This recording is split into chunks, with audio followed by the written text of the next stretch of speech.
प्यारे बच्चों, एक बार फिर आप लोगों को मास्टर साहब एक्सप्लेन चैनल में स्वागत करते हैं। आप लोगों ने बहुत ही बढ़िया ढंग से वीडियो को लाइक किया है, वीडियो को सब्सक्राइब किया। आप लोगों को बहुत ही बढ़िया लगा और हम ऐसा न सोचिएगा कि इंटरमीडिएट सिलेबस के आधार पर चल रहे हैं। हम नीट के सिलेबस के आधार पर आप लोगों को तैयारी कराते हुए चल रहे हैं। हर टॉपिक का जो सिलेबस है नीट के अकॉर्डिंग चल रहे हैं। तो आप लोगों ने बॉटनी में टैक्सोनॉमी के अंतर्गत कुछ फैमिली या कुल के बारे में अध्ययन करना है। इसी सीक्वेंस में आप लोगों ने पहली फैमिली क्रूसीफेरी के बारे में पढ़ा, जिसमें आप लोगों ने खासकर येलो मस्टर्ड अर्थात पीली सरसों के बारे में, ब्रेसिका कैम्पेस्ट्रिस के बारे में डिटेल अध्ययन किया। उसका पुष्प सूत्र पुष्प आरेख आप लोगों ने देखा। इसके बाद दूसरी फैमिली आप लोगों ने मालवेसी फैमिली देखी और इस मालवेसी फैमिली में आप लोगों ने गुड़हल के बारे में, हिबिस्कस रोजा साइनेंसिस जिसका मुख्य पुष्प है, इसके बारे में आप लोगों ने फ्लोरल डायग्राम और फ्लोरल फार्मूला एफएफ और एफडी के आधार पर आप लोगों ने इसकी डिटेल स्टडी की। तो इसी सीक्वेंस में हम आज तीसरी फैमिली लेकर आए हैं, जिसे लेगुमिनोसी या फाइवेसी के नाम से जानते हैं। तो ये तीसरी फैमिली है जिसको हम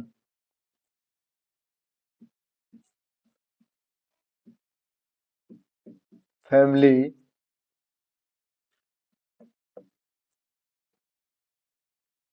लेगुमिनोसी या इसका दूसरा नाम है फैबेसी।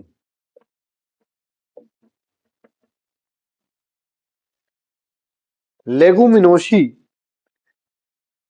या इसका नाम है फैबेसी। इसके अंतर्गत हम अध्ययन करेंगे। इस फैमिली लेगुमिनोसी को 3 सब फैमिली में डिवाइड कर दिया गया है।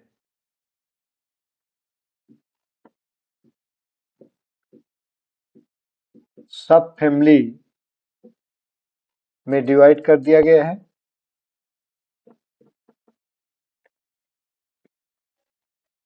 पहली सब फैमिली है पैप्लियोनेटी,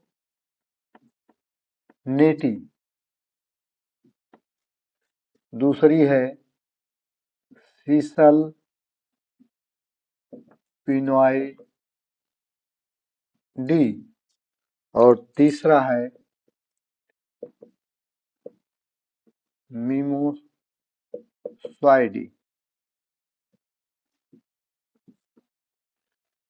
ये 3 सब फैमिली हैं। पैप्लियोनेटी, सीसल पिनॉइडी और मिमोसॉइडी। लेगुमिनेसी कुल के अंतर्गत ये जो तीनों फैमिली हैं, अगर इनका हम सम्मिलित रूप से अध्ययन देखें तो जैसे इसकी सब हेडिंग हम पढ़ते हैं हैबिट, तो हैबिट में हम ये देखते हैं कि एनुअल या पेरिनियल हर्ब सरब ट्री, यानी ये तीनों कैटेगरी के पौधे इस फैमिली में बिलोंग करते हैं। मुख्य रूप से ये जो पौधे होते हैं इसमें मूसला जड़ें होती हैं और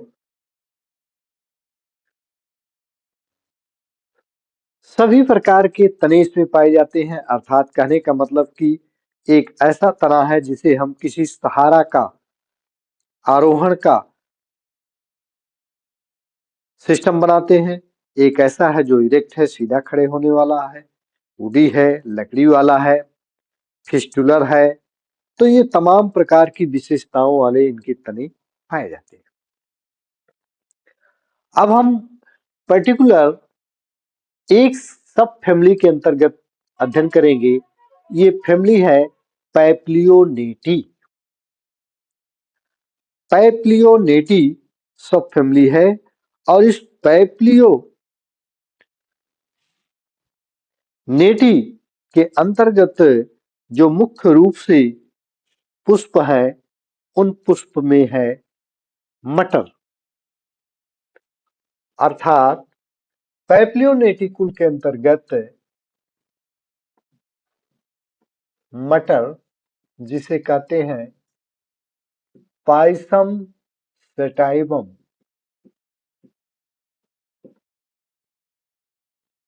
मटर, और पैप्लियोनेटी को मटर कुल के नाम से जानते हैं। फैमिली पैप्लियोनेटी को मटर कुल के नाम से जानते हैं। अर्थात कहने का मतलब कि जितने भी प्रकार की दलहन, अब दलहन क्या है? दलहन से मतलब है दालें। जितने भी प्रकार की हम दालें इस्तेमाल करते हैं अपने भोजन के रूप में, चाहे वो मटर की दाल हो, अरहर की दाल हो, चना की दाल हो, मूंग की दाल हो, उड़द की दाल हो, ये जितने भी प्रकार की दालें हैं, सब दालों को सम्मिलित रूप से पैप्लियोनेटी फैमिली के अंतर्गत रखा गया। तो पैप्लियोनेटी फैमिली के अंतर्गत अब हम क्रमशः फिर वही सब हेडिंग का इस्तेमाल करेंगे। पहले ही हेडिंग है हैबिट, हैबिट के बाद रूट, रूट के बाद स्टेम, स्टेम के बाद लीफ, लीफ के बाद इन्फ्लोरेसेंस, इन्फ्लोरेसेंस के बाद फ्लावर, फ्लावर के बाद कैलिक्स, कैलिक्स के बाद करोला, करोला के बाद एंडोशियम, और एंडोशियम के बाद गायनीशियम। यानी एक कॉमन चीज है, किसी भी फैमिली का हम अध्ययन करेंगे या किसी भी पुष्प का हम अध्ययन करेंगे तो इतनी हेडिंग से हमें गुजरना होगा।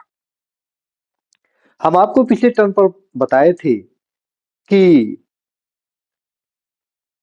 बायोलॉजी के प्रैक्टिकल में एक क्वेश्चन होता था फ्लावर डिस्क्रिप्शन, और उस फ्लावर डिस्क्रिप्शन में ये क्वेश्चन दिया जाता था कि दिए गए पुष्प का अर्ध तकनीकी भाषा में वर्णन करते हुए पुष्प सूत्र एवं पुष्प आरेख बनाइए तथा कुल के लक्षण भी लिखिए।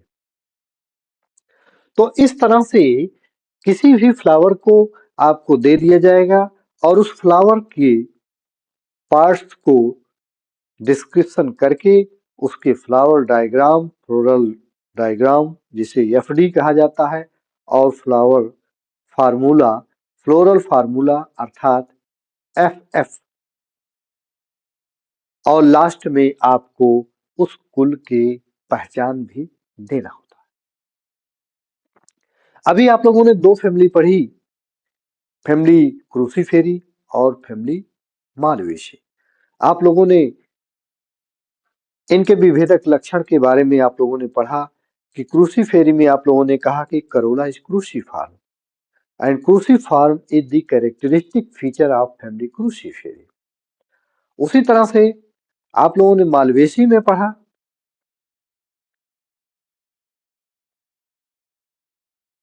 कि मोनोएडल्फस कंडीशन, एक संघी पुंकेसर इनके असंख्य होते हैं लेकिन सब के सब एक गुच्छा बनाते हैं जिसे हम कहते हैं मोनोएडल्फस या एक संघी व्यवस्था।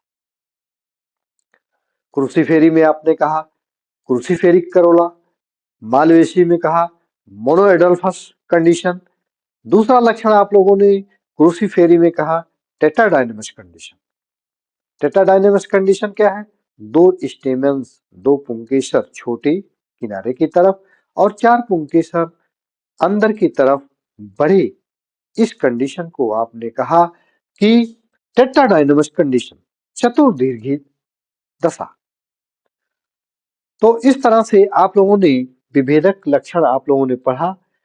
दूसरा, आप लोगों ने मालवेसी कुल में देखा कि कैलिक्स करोला इंडूशियम के अतिरिक्त एक और कतार पाई जाती है जिसे हम इपीकैलिक्स कहते हैं। और इपीकैलिक्स के साथ साथ आपने ये देखा कि इसके करोला वो एंडोशियम से जुड़े हुए हैं। ध्यान दीजिएगा, आप लोगों ने पुष्प सूत्र में देखा कि जहां पर ए लिखा गया है, ए इंडिकेट फॉर एंडोशियम, और जहां पर सी लिखा गया है, सी इंडिकेट फॉर करोला। करोला और एंडोशियम के ऊपर एक तीर लगा करके जोड़ दिया गया। उस जोड़ने की दशा को आपने डिस्क्रिप्शन में पढ़ा कि डल लेग्ड इपीपेटलस कंडीशन। इपीपेटलस कंडीशन क्या है कि इनमें जो स्टेमिनल ट्यूब है, वो स्टेमिनल ट्यूब का फ्यूजन ऐसा होता है कि जैसे ये लगता है कि इनके पेटल स्टेमिनल ट्यूब से जुड़े हैं, और इस कंडीशन को कहा जाता है इपीपेटलस कंडीशन। तो ये थे दोनों फैमिली के इंपॉर्टेंट लक्षण, जिसे आप विभेदक लक्षण, कैरेक्टरिस्टिक फीचर कहते हैं।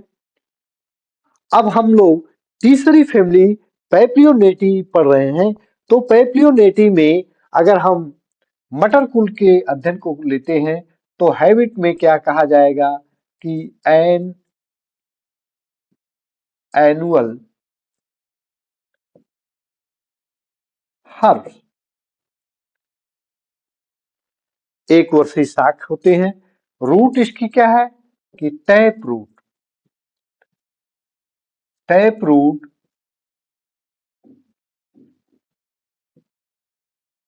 contains nodules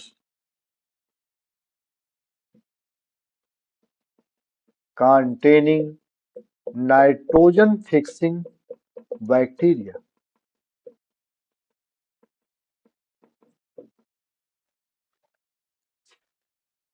यहां पर एक विशेषता और आपको लोगों को मिली कि इसकी जो जड़ होती है वो टैप रूट तो है, लेकिन कह रहा है कि इनमें नोड्यूल्स पाई जाती हैं, गांठें पाई जाती हैं, और वो जो गांठें होती हैं वो नाइट्रोजन फिक्सिंग बैक्टीरिया पाए जाते हैं। आप लोगों ने पढ़ा है कि नाइट्रोजन फिक्सिंग बैक्टीरिया जो होती हैं, जितनी प्रकार की दलहन फसलें होती हैं उनकी जड़ों में पाई जाती हैं, और ये क्या करती हैं कि सिम्बियोसिस का कार्य करती हैं, सहजीवन का कार्य करते हैं। वहां पर रह करके उनसे भोजन प्राप्त करती हैं और उसके बदले में नाइट्रोजन स्थिरीकरण करने का कार्य करते हैं। तो ये इसकी रूट हो गई। स्टेम के बारे में कहा जाता है कि स्टेम इसका वीक है। अगर हम मटर कुल के पौधों में देखें तो इसका तना वीक है, फिस्टुलर है। फिस्टुलर क्या होता है? जैसे गेहूं का तना है, आप लोग गेहूं को ऐसे ले करके हाथ से 2 बार 3 बार इस तरह से करते हैं और सब टूट करके अलग हो जाता है। आप कहते हैं खूब तड़तड़ाइए डठवा। तो इस तरह से आप देखते हैं कि बड़ा मजा आता है। लेकिन क्या मटर के भी झंगड़े को, मटर के तने को इस तरह से आप तोड़ पाते हैं? It is not possible. ये संभव नहीं है, क्योंकि उसका तना कैसा है? फिस्टुलर है। फिस्टुलर का मतलब है कि जिसको हम कई बार ऐंठ देते हैं फिर भी उसका तना टूटता नहीं है, अर्थात उसमें लचीलापन होता है। तो ये विशेषता होती है फिस्टुलर की। स्टेम वीक है, फिस्टुलर है, और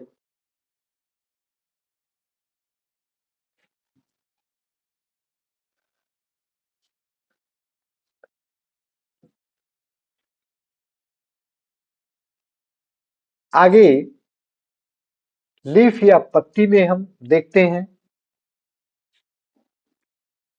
आप लोग ध्यान से देखेंगे कि मटर की जो पत्ती होती है वो पिनेटली कंपाउंड लीफ होती है। अभी तक आप लोगों ने सरल सिंपल लीफ के बारे में पढ़ा। सरल पत्ती क्या है? जिसमें पिक्षक की संख्या एक होती है। और संयुक्त पत्ती क्या है? जिसमें पिक्षक की संख्या एक से अधिक होती है। ये पिक्षक की संख्या दो प्रकार से होती है, एक तो पिक्षाकार और दूसरी हस्ताकार।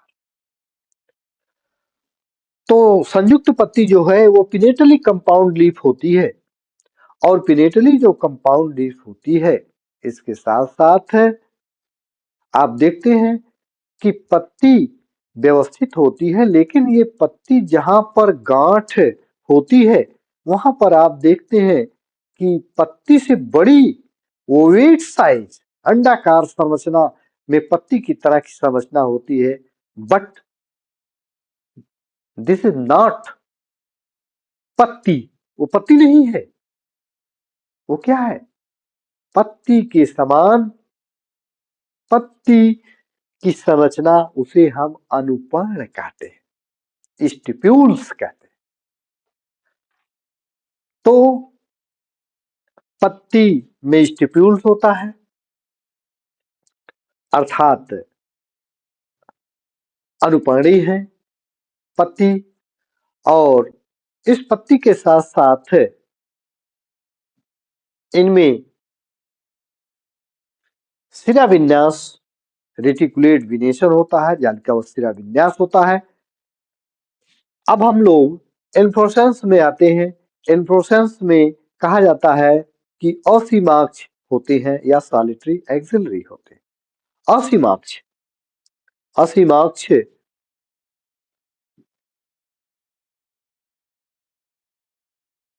रेसिमोज।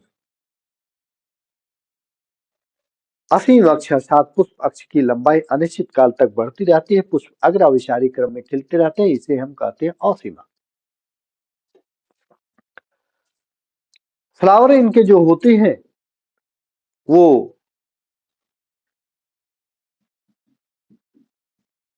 ब्रैक्टिएट है, पेडिसिलेट है, हाइपोगाइनस है, हाइपोगाइनस है, कंप्लीट है और जाइगोमॉर्फिक।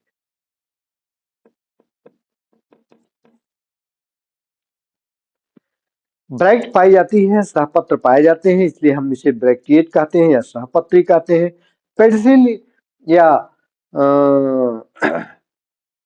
पर्णवृंत पाए जाते हैं, जिसके कारण हम सवृंती पुष्प कहा जाते हैं। तो सहपत्री, सवृंती, हाइपोगाइनस, अधोजाय, कंप्लीट, पूर्ण और जाइगोमॉर्फिक होते हैं। अभी तक आप लोगों ने इसके पहले वाली फैमिली में पढ़ा कि ये पुष्प जो होते हैं वो एक्टिनोमॉर्फिक होते हैं, यहाँ जाइगोमॉर्फिक हैं। वो जाइगोमॉर्फिक क्यों होते हैं?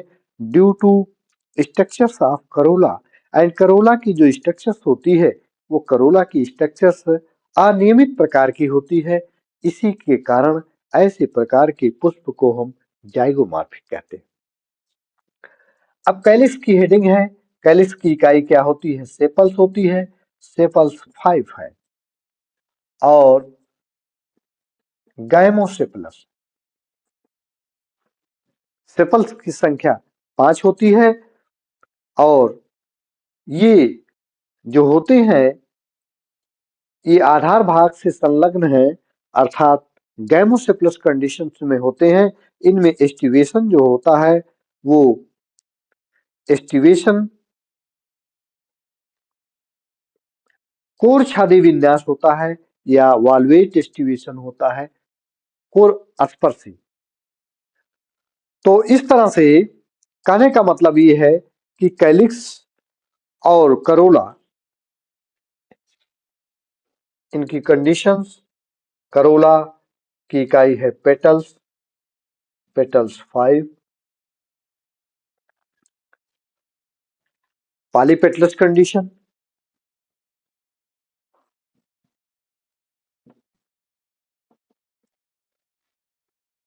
असेंडिंग एम्ब्रिकेट एस्टिवेशन,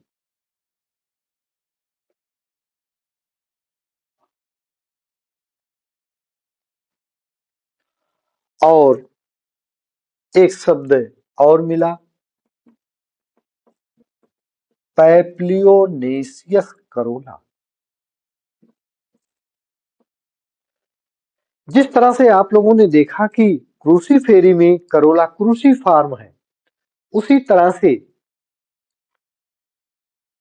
फैमिली पैप्लियोनेटी में करोला इज पैप्लियोनेसियस। पैप्लियोनेसियस क्या है? तितली के आकार का। आप लोग देखते हैं मटर के पुष्प में कि एक जो करोला होता है वो सबसे बाहर की तरफ दिखाई देता है, सबसे बड़ा होता है, जिसे हम स्टैंडर्ड कहते हैं।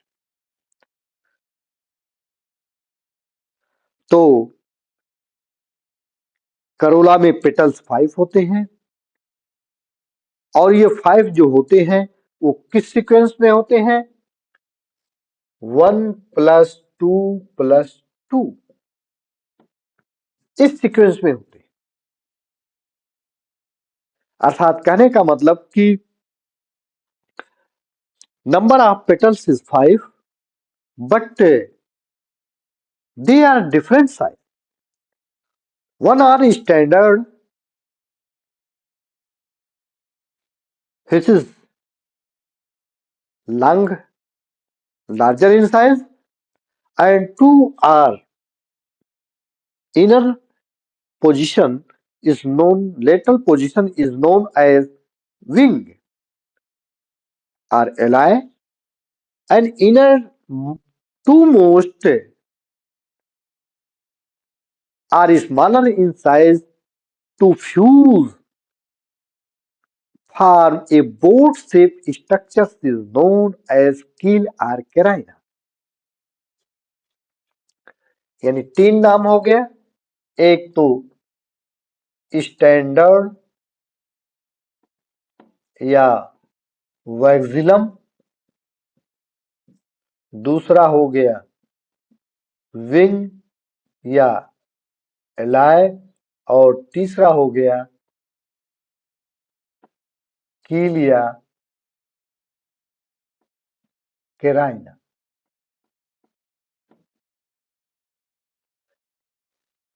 तो इस तरह से करोला की अनियमित आकृति के आधार पर ये पुष्प जो होते हैं वो जाइगोमॉर्फिक होते हैं। एंडोशियम की कंडीशन इसमें होती है, पुंकेसर जो होते हैं ये इनकी संख्या स्टेमन की 10 होती है, और ये 10 होते हैं 1+9। 1+9 इस कंडीशन को कहा जाता है diadelphous condition. Diadelphous condition. अभी आप लोगों ने इसके पहले मालवेसी कुल को पढ़ा कि पुंकेसर की कंडीशन जो होती है वो मोनोएडल्फस होती है। पुंकेसर की संख्या असंख्य है, लेकिन सब के सब एक गुच्छा बनाते हैं। यहाँ पर पैप्लियोनेटी में क्या हो रहा है कि पुंकेसर की संख्या 10 है, और ये 10 जो है 9+1, अर्थात कहने का मतलब कि 2 गुच्छा बनाते हैं। तो ये था एंडोशियम या पुंकेसर की कंडीशन। आगे है गायनीशियम। गायनीशियम की इकाई अंडप या कार्पेल होती है, और ये मोनोकार्पेली सिंकार्पस ओवरी सुपीरियर ये कंडीशन होती है। तो इन सब हेडिंग में हम लोगों ने फैमिली पैप्लियोनेटी के बारे में अध्ययन किया। इनमें तमाम प्रकार के अभी आप लोगों ने देखा कि खासकर इसका अगर हम इकोनॉमिक इंपॉर्टेंस देखें तो काफी है, क्योंकि ज्यादातर जो है इस फैमिली के अंतर्गत जो पौधे हैं वो सब दलहनी फसलें हैं, और दलहनी फसलों में आप लोगों ने देखा कि सबसे महत्वपूर्ण जो है वो विभिन्न प्रकार की दालें जैसे चना की दाल जिसे साइसर एरिटिकम कहा जाता है, अरहर की दाल जिसे कैजनस कैजन कहा जाता है, मटर की दाल जिसे पायसम सटाइबम कहा जाता है, इसी तरह से मूंग जिसे फैसिलस एरिनिकस कहा जाता है, उड़द जिसे फैलकस मूंगा कहा जाता है, ये सब जो है लेंस स्कुलेंटम, मसूर जिसे कहा जाता है, मसूर की दाल, चना की दाल, अरहर की दाल, मटर की दाल, ये सब के सब प्रकार की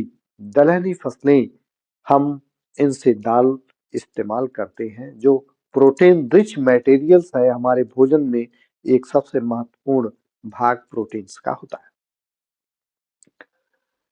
इसी में डोलिकस लबलब है जिसे सेम कहा जाता है।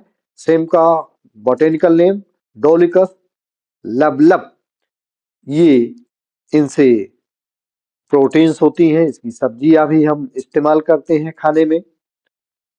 मेथी है जिनका हम साग इस्तेमाल करते हैं। मूंगफली है एरेकिस हाइपोजिया जिसका हम तेल इस्तेमाल करते हैं तथा इसके दानों के रूप में इस्तेमाल करते हैं। तो ये सब महत्वपूर्ण इनकी पौधे हैं। तमाम प्रकार के रेशे सनहम जिसे सनई कहा जाता है, कोर्टेरिया जंसिया, इनसे सन प्राप्त होता है, कंपोस्ट खाद बनती है, हरी खाद बनती है। विभिन्न प्रकार के और भी लाभदायक पौधे होते हैं जिनसे हम तरह तरह की दवाएं इस्तेमाल करते हैं। हमारे बगीचों में कुछ अच्छे खासे पुष्प होते हैं जैसे टेशु के पुष्प। टेशु से आप जानते हैं कि ये बढ़िया लाल रंग प्राप्त होता है और जहां पर टेशु के पुष्प होते हैं वो बहुत ही शोभायमान होते हैं, बहुत ही आकर्षक होते हैं। इन्हें फ्लेम ऑफ द फॉरेस्ट कहा जाता है। फ्लेम ऑफ द फॉरेस्ट के नाम से जाना जाता है टेशु को। यानी कहने का मतलब कि फॉरेस्ट या जंगल की जो फ्लेम है, जिसको फ्लेम उजाला कहते हैं, वो उजाले के नाम से जानने वाले पौधे का नाम है टेशु। लाल रंग के पुष्प होते हैं। तो इन्हीं में फर्नीचर के लिए जो इस्तेमाल होने वाली लकड़ी है जिसे हम शीशम कहते हैं, डलवर्जी या शीशो जिसका बॉटेनिकल नेम है, ये भी इसी फैमिली के अंतर्गत आते हैं। तो तमाम प्रकार के ये पौधे हैं। जो ढाक आप लोग देख रहे हैं, तो ये ढाक का पौधा, ये भी जो कि लाख के कीड़े इनकी टहनियों पर पाले जाते हैं। तो ये सब जितने भी प्रकार के पौधे हैं, ये सब फैमिली पैप्लियोनेटी के अंतर्गत आते हैं। तो आज के टॉपिक में इतना ही। आप लोग वीडियो को शुरू से अंत तक देखते रहिए और जो भी कमेंट हो सब्सक्राइब करिए और जो भी सुझाव हो आप लोग कमेंट बॉक्स में जरूर सुझाव दीजिए और बाकी सभी लोगों को शेयर करते रहिए। और ऐसे बच्चे जो तैयारी में लगे हुए हैं उन्हें जरूर ये बात बताने का प्रयास करिए कि इस तरह से आपको बगैर पैसे के ऑनलाइन क्लास वीडियो आप देखेंगे और तैयारी में सहायक होंगे। धन्यवाद।